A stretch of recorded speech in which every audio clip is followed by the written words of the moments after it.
আসসালামু আলাইকুম, স্বাগত বৈশাখী সংবাদে। আপনাদের সাথে আছি আমি লাবণ্য হাসান। শুরুতেই জানিয়ে দিচ্ছি বিআরবি সংবাদ শিরোনাম। বিকেলে সংসদ বসছে, যাচ্ছে না বিএনপি। নির্বাচনকালীন সরকার পদ্ধতি নিয়ে সমঝোতায় পৌঁছাতে অধিবেশনকে কাজে লাগানোর পরামর্শ বিশ্লেষকদের। সরকারি কর্মকর্তা কর্মচারীদের স্থায়ী পে কমিশন আগামী মাসেই থাকছে। মহার্ঘ ভাতাও কার্যকর হবে এ সরকারের মেয়াদে, জানালেন অর্থমন্ত্রী। প্রবল স্রোতে মাওয়া কাওড়াকান্দি ফেরি চলাচল ব্যাহত, পারাপারের অপেক্ষায় শত শত যানবাহন। উত্তরাঞ্চলে বন্যা পরিস্থিতির আরও অবনতি। মিয়ানমার সীমান্ত দিয়ে অবৈধ ইয়াবার চালান আসছে ঢাকায়, আনছে বিশেষ চক্র। রায়ের বাজারে অভিযানে আটক একজন, জব্দ প্রায় ৫,০০০ পিস। এবং সিরিয়ায় রাসায়নিক অস্ত্র সংকট নিরসনে বাধ্যতামূলক প্রস্তাব তৈরিতে সম্মত আমেরিকা, ব্রিটেন ও ফ্রান্স, বিরোধিতা রাশিয়ার। শুনছিলেন শিরোনাম। সংবাদে এছাড়াও থাকছে বাউল সম্রাট শাহ আব্দুল করিমের মৃত্যুবার্ষিকী আজ, শ্রদ্ধা ভালোবাসার স্মরণ।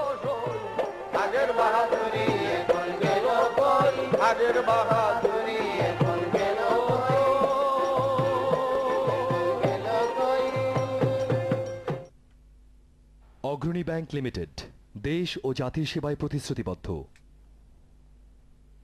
এবারে বিস্তারিত সংবাদ।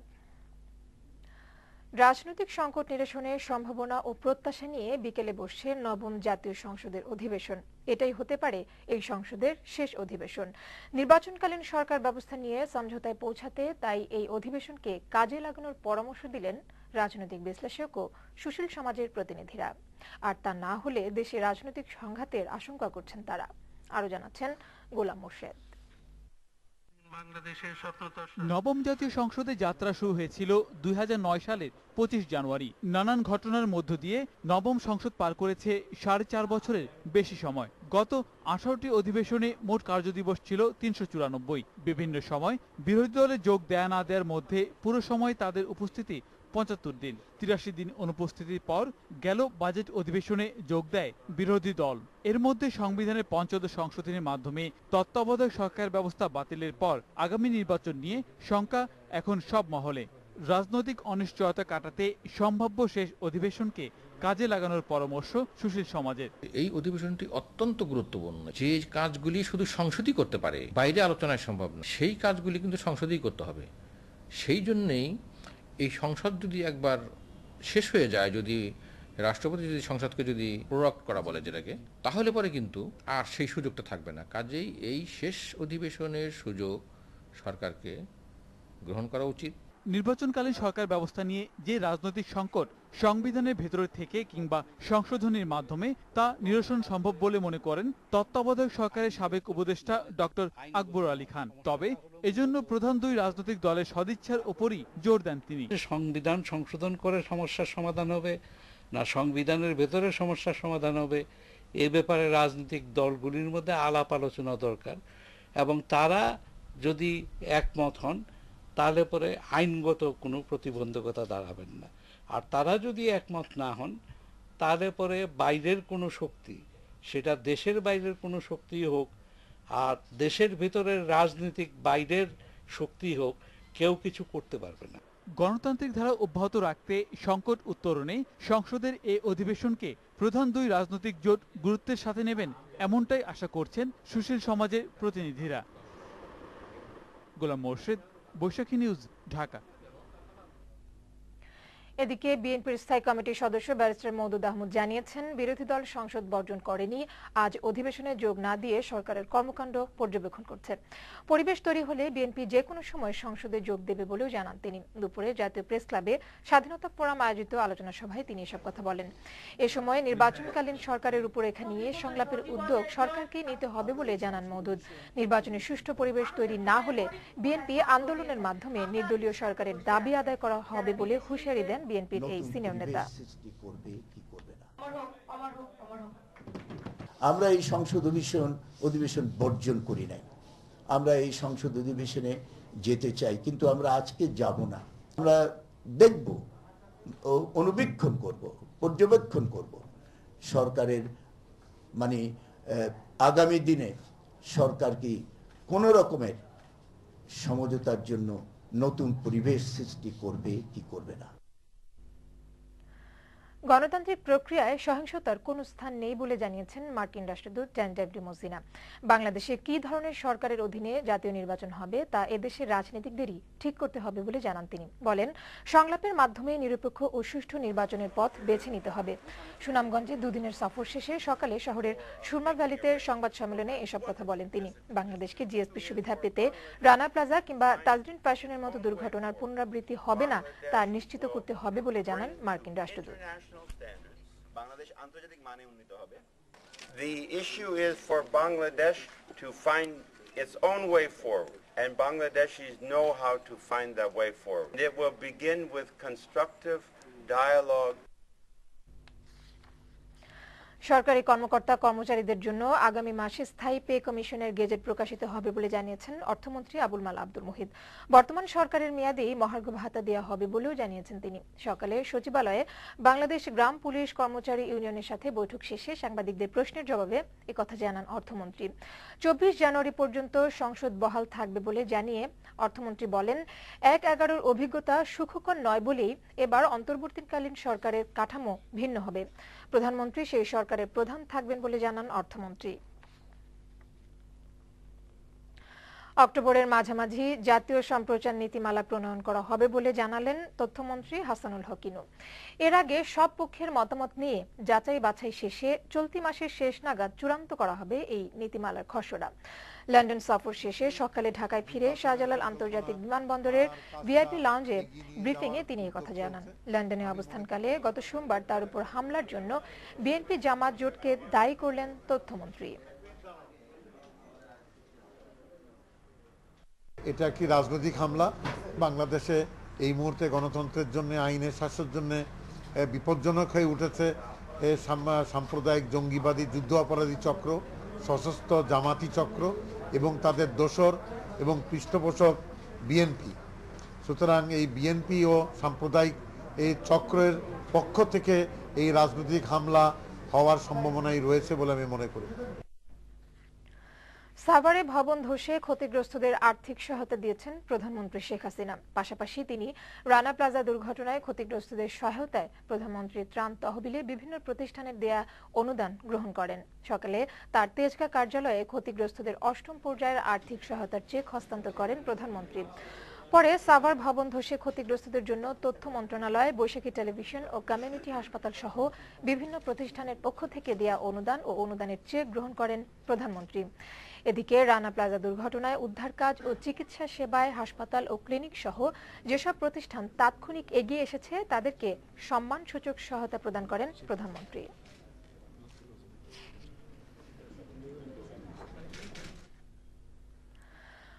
পদ্মার প্রবল স্রোতে মাওয়া কাউরাকান্দি রুটে ফেরি ও নৌ চলাচল ব্যাহত হচ্ছে।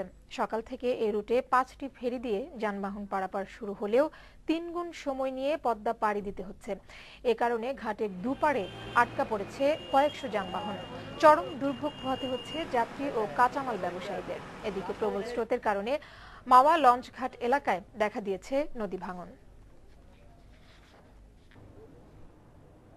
ফেরি চলাচলে বিঘ্ন করছে। এর মূল কারণ হলো উজানের পানি ভাটির দিকে গড়ানোর ফলে পদ্মা নদীতে অস্বাভাবিক স্রোত বৃদ্ধি পায়, যার ফলে আমাদের ফেরিগুলা স্রোতের প্রতিকূলে চলাচল করতে পারতেছে না। দেশের উত্তরাঞ্চলের কয়েকটি জেলায় বন্যা পরিস্থিতির অবনতি হয়েছে। কুড়িগ্রামে পানিতে ডুবে মারা গেছে 2 শিশু। এছাড়া সিরাজগঞ্জ, গাইবান্ধা, বগুড়া ও জামালপুরে যমুনার পানি বিপদ সীমার উপর দিয়ে প্রবাহিত হওয়ায় পানিবন্দী হয়ে পড়েছে কয়েক লাখ মানুষ। তলিয়ে গেছে এসব এলাকার রাস্তাঘাট, শিক্ষা প্রতিষ্ঠান ও আমনের বীজতলা সহ ফসলি জমি। প্রতিনিধিদের পাঠানো তথ্য ছবি নিয়ে আরো জানাচ্ছেন মাহবুদ আসমি। বৃষ্টি আর উজান থেকে নেমে আসা ঢলে উত্তরাঞ্চলের বন্যা পরিস্থিতির অবনতি হয়েছে। গাইবান্ধায় যমুনা, ব্রহ্মপুত্র ও ঘাঘর নদীর পানি বিপদসীমার উপর দিয়ে প্রবাহিত হচ্ছে। জেলার সদর, সুন্দরগঞ্জ, সাঘাটা ও ফুলঝুরি উপজেলার লক্ষাধিক মানুষ পানিবন্দী হয়ে পড়েছে। দুর্গত এলাকায় এখনো ত্রাণ না পৌঁছানোয় দুর্বিষহ জীবনযাপন করছে তারা। তবে কুড়িগ্রামের নদ নদীর পানি কিছুটা কমেছে। বন্যার পানিতে ডুবে উলিপুরে মারা গেছে 2 শিশু। আমন ধান যেটা গাড়ছিলাম পানির নিচে, এটা আর হবে না। না, এবার আমাদের বন্যায় কিছুই পাই নাই, বাড়িঘর পানি উঠছে, কোনো কিছু সাহায্য পাইনি আর কি। জামালপুরের ইসলামপুর, দেওয়ানগঞ্জ ও মেলান্দাহ উপজেলার 17টি ইউনিয়নের লক্ষাধিক মানুষ এখনো পানিবন্দী। দুর্গত এলাকায় দেখা দিয়েছে পানিবাহিত নানা রোগ। তলিয়ে গেছে প্রায় 10,000 হেক্টর জমির ফসল। সিরাজগঞ্জে যমুনার পানি বৃদ্ধি পাওয়ায় প্রতিদিনই প্লাবিত হচ্ছে নতুন নতুন এলাকা। গ্রামসি নাই, বিরামসি ভাঙে গেছে, এই জন্য আমরা ক্লাস করতে পারি না। বাচ্চারা দূর দূরান্ত থেকে আসতে পারতেছে না, ওদের সমস্যা হচ্ছে। 3 দিন ধরে বাড়ির পানি, আঙ্গুরে থাকা খুব কষ্ট হয়ে গেছে। এদিকে নতুন করে বন্যার পানিতে প্লাবিত হয়েছে বগুড়ার যমুনাপাড়ের অর্ধশতাধিক গ্রাম। সারিয়াকান্দি ও ধুনট উপজেলায় পানিবন্দী অর্ধলক্ষাধিক মানুষ। ডেস্ক রিপোর্ট, বৈশাখী নিউজ। কক্সবাজারের মিয়ানমার সীমান্ত দিয়ে আসা অবৈধ ইয়াবার চালান বিশেষ চক্রের মাধ্যমে সরাসরি ঢুকছে ঢাকায়। পাইকারি মাদক বিক্রেতার কাছ থেকে খুচরা বিক্রেতা হয়ে তা ছড়িয়ে পড়ছে রাজধানী সহ দেশজুড়ে। বুধবার রাতে রাজধানীর রায়ের বাজারে অভিযান চালিয়ে 4,900 পিস ইয়াবা সহ এই চক্রের এক সদস্যকে আটক করে র্যাব। বিস্তারিত রকিব মানিকের রিপোর্টে। মিয়ানমারের ইয়াবা ব্যবসায়ীদের সাথে যোগ সাজসে একটি চক্র রাজধানীতে সরাসরি ইয়াবা আমদানি করে মাদক ব্যবসা পরিচালনা করছে। এমন খবর পেয়ে র্যাব 2-এর একটি দল রাজধানীর রায়ের বাজারের একটি বাসায় অভিযান চালায়। এ সময় তল্লাশি চালিয়ে 4,900 পিস ইয়াবা সহ আবুল খায়ের নামের এক ইয়াবা ব্যবসায়ীকে আটক করে তারা। জানা গেল, কক্সবাজার থেকে আইন শৃঙ্খলা বাহিনীর চোখ ফাঁকি দিয়ে ইয়াবা এনে ঢাকায় বিক্রি করত আবুল খায়ের। সে এই ইয়াবাটা সরাসরি একজন ডিলার হিসাবে কক্সবাজার থেকে ক্রয় করে এখানে এনে ঢাকাতে এনে বিক্রি করত। এই সময় তার কাছ থেকে নগদ 35,000 টাকা, 1 লাখ টাকা সমমূল্যের ভিয়েতনামি মুদ্রা, 16টি পাসপোর্ট ও 6টি মোবাইল ফোন জব্দ করা হয়। কক্সবাজার থেকে সে যে এলাকা থেকে নিয়ে আসতো বা যার কাছ থেকে নিয়ে আসতো তাকে ধরার প্রচেষ্টা আমাদের অব্যাহত থাকবে। এই চক্রের অন্য সদস্যদের গ্রেফতারে অভিযান চলছে বলে জানিয়েছে র্যাব। কিন্তু দায়ী এই ইয়াবা। রকিব মানিক, বৈশাখী নিউজ, ঢাকা। বাউল সম্রাট শাহ আব্দুল করিমের 4র্থ মৃত্যুবার্ষিকী আজ। 2009 সালের এই দিনে পৃথিবীর মায়া কাটিয়ে চির বিদায় নেন ভাটি বাংলার এই চারণ কবি। শাহ করিমের স্বাতন্ত্র্যে তার দেহতত্ত্ব, আধ্যাত্মিক ও ভাটিয়ালি গান ছাড়িয়ে গেছে সময়কে। আর তাই আজও তার গান ফেরে সবার মুখে মুখে। সুনামগঞ্জ প্রতিনিধি মাহবুবুর রহমান পীরকে সাথে নিয়ে রিতানাহারের রিপোর্ট। কেমন দেখা যায়, ঝিলমিল ঝিলমিল করে রে ময়ূর পঙ্খী। লোকসঙ্গীতের সাধক কিংবদন্তি বাউল শাহ আব্দুল করিম জন্মেছিলেন সুনামগঞ্জ জেলার দিরাই উপজেলার ধল গ্রামে 1916 সালের 15 ফেব্রুয়ারি। গানের গুণে জন্মস্থানের গণ্ডি ছাড়িয়ে দেশে তো বটেই, বিদেশেও এক নামে পরিচিত শাহ আব্দুল করিম।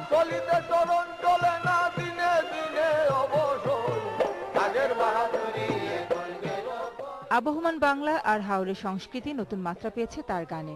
অসাম্প্রদায়িক এই বাউলের গানে রয়েছে স্বতন্ত্র ধারা। আমার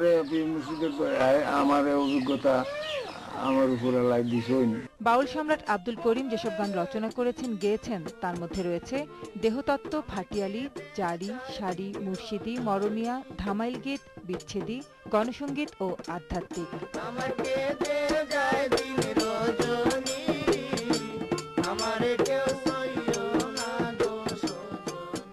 বাবার সৃষ্টিকর্মকে বাঁচিয়ে রাখতে সরকারি সহযোগিতা চান বাউল সন্তান নূর জালাল। যে শাহ আব্দুল করিমের সৃষ্টি সংরক্ষণের জন্য শাহ আব্দুল করিমের গান, শাহ আব্দুল করিমের যাবতীয় যা কিছু আছে, সরকারের সুদৃষ্টি না থাকলে আমার দ্বারা সম্ভব নয়।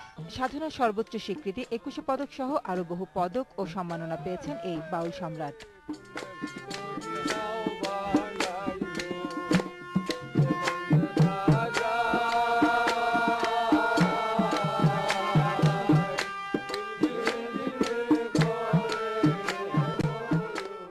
নিজের ভিটায় অন্তিম শয়নে শায়িত ভাটি বাংলার এই প্রবাদ পুরুষ।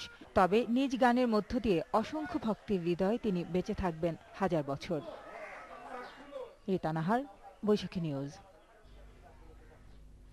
প্রিয় দর্শক, সংবাদে এবার বিরতির সাথেই থাকুন, যাচ্ছি অন্যান্য সংবাদে। 1971 সালের 13 ডিসেম্বর পাবনার বেড়া থানার বিশালিখার হিন্দুপাড়ায় জামাতের বর্তমান আমির মতিউর রহমান নিজামীর উপস্থিতিতে রাজাকার আলবদর ও পাকিস্তানি সৈন্যরা 7-8 জন হিন্দুকে হত্যা করে। পরে একই ধর্মাবলম্বী 3-4 জন নারীকে ধর্ষণ করে পাকিস্তানি সৈন্যরা। মানবতা বিরোধী অপরাধের মামলায় ট্রাইব্যুনাল 1-এ রাষ্ট্রপক্ষের সাক্ষী শাহজাহান আলী শুক্কুর এসব বলেন। এদিকে আন্তর্জাতিক অপরাধ ট্রাইব্যুনাল 2-এ পলাতক আসামি আশরাফুজ্জামান ও চৌধুরী মঈনুদ্দিনের বিরুদ্ধে সাক্ষ্য দিয়েছেন শহীদ সাংবাদিক নিজামুদ্দিনের ছেলে শাফকাত নিজাম। সাক্ষী বলেন, 12 ডিসেম্বর দুপুরে দুজন অস্ত্রধারী তার বাবাকে অপহরণ করে নিয়ে যায়। পরবর্তীতে তার বাবার সহকর্মী ও বিভিন্ন জনের মাধ্যমে জানতে পারেন ওই দুজন আলবদর বাহিনীর সদস্য ছিলেন। 71-এ পাকিস্তানি বাহিনীর অত্যাচার ও গণহত্যার বিষয়টি প্রতিবেদন আকারে বিশ্ববাসীকে জানানোর কারণে তার বাবাকে হত্যা করা হয়েছিল বলেও জানান রাষ্ট্রপক্ষের এই সাক্ষী। রংপুরের কারমাইকেল কলেজ শাখা ছাত্রলীগের সাংগঠনিক সম্পাদক মোশাররফ হোসেনের উপর হামলার ঘটনায় 29 জনকে আটক করেছে পুলিশ। গতকাল সন্ধ্যা থেকে আজ সকাল পর্যন্ত নগরীর কলেজ পাড়াসহ বিভিন্ন এলাকায় মেসে অভিযান চালিয়ে তাদের আটক করা হয়। গতকাল কলেজপাড়া এলাকায় মোশাররফ হোসেনের রক কেটে দেয় শিবির ক্যাডাররা। আহত মোশাররফকে প্রথমে রংপুর মেডিকেল কলেজ হাসপাতালে ও পরে ঢাকা মেডিকেল কলেজ হাসপাতালে ভর্তি করা হয়েছে। তবে হামলার ঘটনায় এখনো কোনো মামলা হয়নি।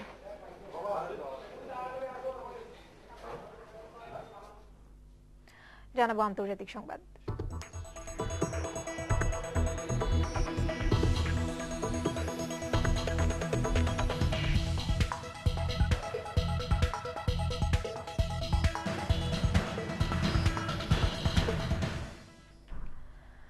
সিরিয়ার প্রেসিডেন্ট বাশার আল আসাদের রাসায়নিক অস্ত্র ব্যবহার রোধে বাধ্যতামূলক প্রস্তাব তৈরিতে সম্মত হয়েছে জাতিসংঘের নিরাপত্তা পরিষদের 3 স্থায়ী সদস্য যুক্তরাজ্য, যুক্তরাষ্ট্র ও ফ্রান্স। তবে নিউ ইয়র্কে অনুষ্ঠিত বৈঠকে কোনো বাধা ধরা প্রস্তাবের বিপক্ষে অবস্থান নেয় রাশিয়া। এদিকে নিউ ইয়র্ক টাইমসে লেখা এক কলামে রুশ প্রেসিডেন্ট ভ্লাদিমির পুতিন বলেছেন, রাশিয়ায় সামরিক অভিযান সন্ত্রাসবাদকে উস্কে দেবে। আরো জানাচ্ছেন আফরোজ আক্তার।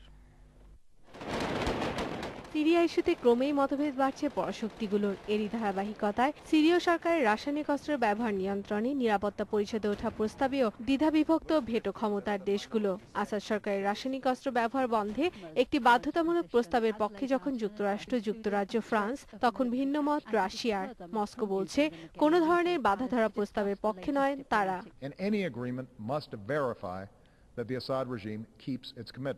এদিকে নিউ ইয়র্ক টাইমসে লেখা এক কলামে রুশ প্রেসিডেন্ট ভ্লাদিমির পুতিন বলেছেন, সিরিয়ার সামরিক অভিযান নিরীহ মানুষের মৃত্যুর সংখ্যায় শুধু বাড়াবে। মার্কিন জনগণের উদ্দেশ্যে দেয়া ওই কলামে রুশ প্রেসিডেন্ট বলেন, নিরাপত্তা পরিষদের অনুমোদন ছাড়া সিরিয়ায় কোনো অভিযান চালানো হলে লিগ অফ নেশনের মতোই কার্যকারিতা হারাবে জাতিসংঘ। বিষয়টি অনুধাবনের জন্য মার্কিন জনগণের প্রতি আহ্বান জানিয়েছেন তিনি। এদিকে জাতিসংঘের মানবাধিকার বিশেষজ্ঞরা বলছেন, সিরিয়ার বিভিন্ন শহরের সরকার ও বিরোধীদের নির্যাতন, ধর্ষণ ও যুদ্ধাপরাধের মাত্রা দিন দিন বাড়ছে। এতে প্রতিদিনই প্রাণ হারাচ্ছে বহু মানুষ। আফরোজা আক্তার, বৈশাখী নিউজ। এবার মার্সেল খেলার সংবাদ।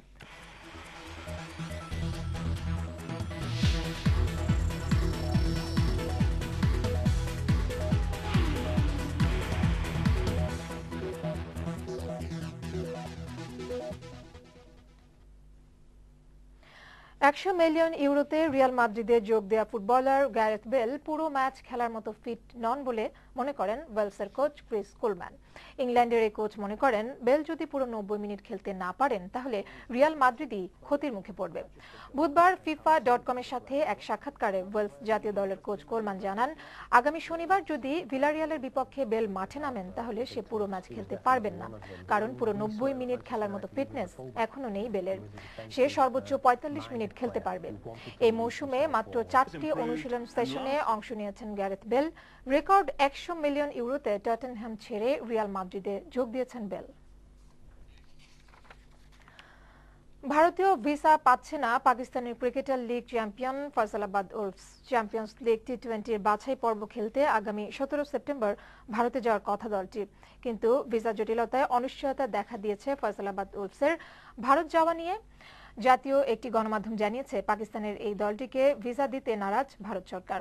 টাইমস অফ ইন্ডিয়া রিপোর্টে উল্লেখ করা হয়েছে, ফয়সালাবাদ ভারতে এলে তাদের পর্যাপ্ত নিরাপত্তা দিতে হবে, কিন্তু এই অবস্থায় সেটা সম্ভব নয়, তাই তাদের ভিসা দিতে নারাজ ভারত। 17 সেপ্টেম্বর মোহালিতে চ্যাম্পিয়ন্স লিগের বাছাই পর্ব খেলার কথা রয়েছে ফয়সালাবাদের। প্রিয় দর্শক, সংবাদের শেষ প্রান্তে আমরা যাবার আগে বিআরবি সংবাদ শিরোনামগুলো জানিয়ে দিচ্ছি আরো একবার। বিকেলে সংসদ বসছে, যাচ্ছে না বিএনপি। নির্বাচনকালীন সরকার পদ্ধতি নিয়ে সমঝোতায় পৌঁছাতে অধিবেশনকে কাজে লাগানোর পরামর্শ বিশ্লেষকদের। সরকারি কর্মকর্তা কর্মচারীদের স্থায়ী পে কমিশন আগামী মাসেই থাকছে মহার্ঘ ভাতাও, কার্যকর হবে এ সরকারের মেয়াদেই জানালেন অর্থমন্ত্রী। প্রবল স্রোতে মাওয়া কাওড়াকান্দি ফেরি চলাচল ব্যাহত, পারাপারের অপেক্ষায় শত শত যানবাহন। উত্তরাঞ্চলে বন্যা পরিস্থিতির আরও অবনতি। মিয়ানমার সীমান্ত দিয়ে অবৈধ ইয়াবার চালান ঢাকায় আনছে বিশেষ চক্র। রায়ের বাজারে অভিযানে আটক একজন, জব্দ প্রায় ৫,০০০ পিস। ৭১-এ পাক বাহিনী নির্যাতন ও গণহত্যার খবর প্রকাশ করায় হত্যা করা হয় সাংবাদিক নিজাম উদ্দিনকে। ট্রাইব্যুনালে শাফকাত নিজামের সাক্ষ্য। এবং সিরিয়ায় রাসায়নিক অস্ত্র সংকট নিরসনে বাধ্যতামূলক প্রস্তাব তৈরিতে সম্মত আমেরিকা, ব্রিটেন ও ফ্রান্স, বিরোধিতা রাশিয়ার। এখনকার সংবাদ এ পর্যন্তই। বেলা ৩টায় বৈশাখী অর্থ ও বাণিজ্য সংবাদ দেখার আমন্ত্রণ রইল। বৈশাখীর সঙ্গে থাকুন। ধন্যবাদ।